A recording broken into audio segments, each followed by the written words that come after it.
Chris Garrett grew up in Tupelo, Mississippi, with a football in his hands. A widely recruited quarterback in high school, he signed with LSU in 2009. Quarterback change here. This is Chris Garrett. He's a redshirt freshman. This March, Garrett played in LSU's annual spring game and was eager to begin his sophomore year. Then, during voluntary summer workouts, he learned that LSU no longer had a scholarship for him. I was pretty sad, growing up wanting to play college football for your whole life. And then finally getting that dream come true, and then, you get it taken away. Garrett was caught in a numbers crunch. On National Signing Day each February, schools often sign more players than they have room for, anticipating that some may not qualify academically, or that the incoming players may replace returning ones who aren't as good. Schools are allowed a total of 85 scholarship players and can enroll no more than 25 recruits every August. For example, if a team has 68 returning scholarship players and signs 27 recruits, the total is 95. To get back down to 85, 10 players must go before the season begins. Some may leave through natural attrition, but others are forced from the team. It's very unfair to, in particular, upperclassmen that lose their scholarships because they're the ones that are primarily being affected. Donald Jackson is an attorney in Alabama who has represented many college athletes. They're forced to find options, and quite often for upper-class players, the options that are available are really not that attractive. In LSU's case, the 27 new players who signed this February projected the Tigers to be about 9 over the 85-player limit, but they had until that August to sort it all out. On June 28th, Garrett says he met with head coach Les Miles, who he says never even hinted he would be cut. Told him everything was going great, and I felt like it was overall a good meeting. The very next day, Garrett received an email and later this certified letter saying, "The athletic department is not renewing your men's football grant and aid for the 2010-11 season." The letter was dated June 17th, 11 days before Garrett met with Miles. That sort of caught me out of nowhere, and then I called the next day to set up an appointment to talk to him about it. They tell me that he and his family have gone to the Bahamas for a week.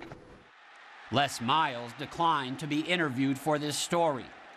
I don't think that these coaches think of these players as people sometimes. I think it's numbers, and I don't think they think of the families behind them. In mid-July, when LSU announced that Chris was leaving, the Garretts say the school tried to make it sound like it was his decision. 2 weeks later, on Media Day, Les Miles had this to say. It's unfortunate. Chris Garrett, really talented quarterback and a good person, just did not, for whatever reason, have the want to fight and compete at LSU. Certainly. That's what hurt me the most right there, because I can't do anything about that. He's Les Miles, the head coach of LSU, and he's saying that. People are going to believe that. And, that wasn't true at all. By early August, the Tigers still weren't done trimming their roster. So even though Elliott Porter, one of their incoming freshmen, had already gone through summer workouts and moved into a dorm, LSU asked him to gray shirt. This would mean that Porter could not play or practice or be on scholarship for the entire fall semester. It's a bad situation for me, so it was a tough decision. So I had to make it. I had to be a man and make it. And that's why I'm here.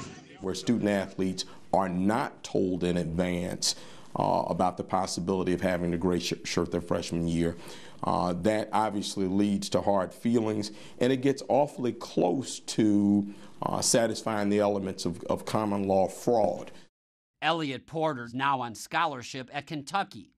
Garrett received a scholarship at Northwestern State, a small university in Louisiana. How much has this changed your life? It's definitely not what I thought it was going to be growing up. A year ago, I'm at LSU, playing big-time college football in the SEC, and that's what I wanted my whole life.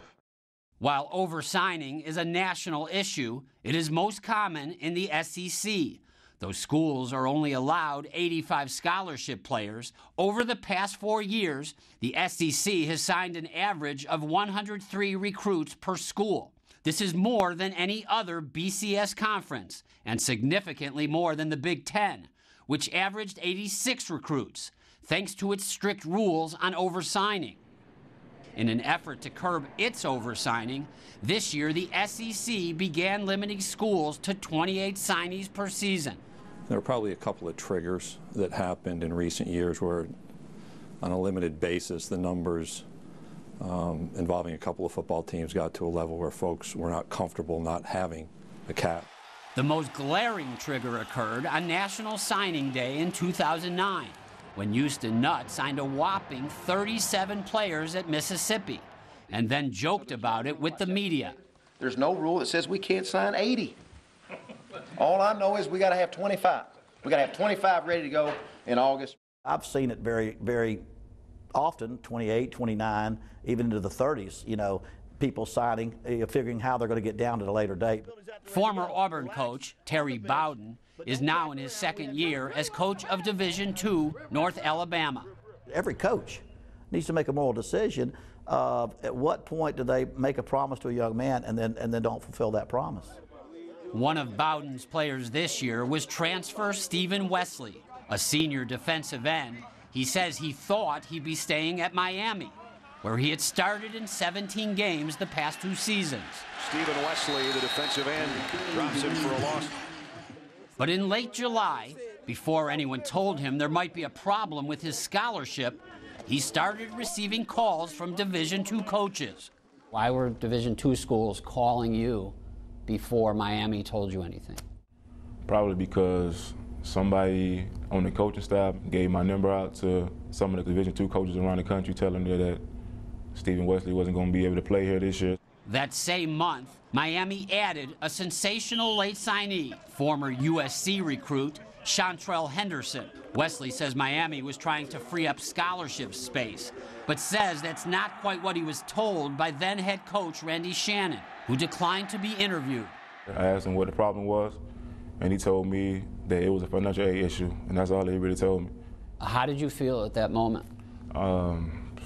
Devastated, hurt.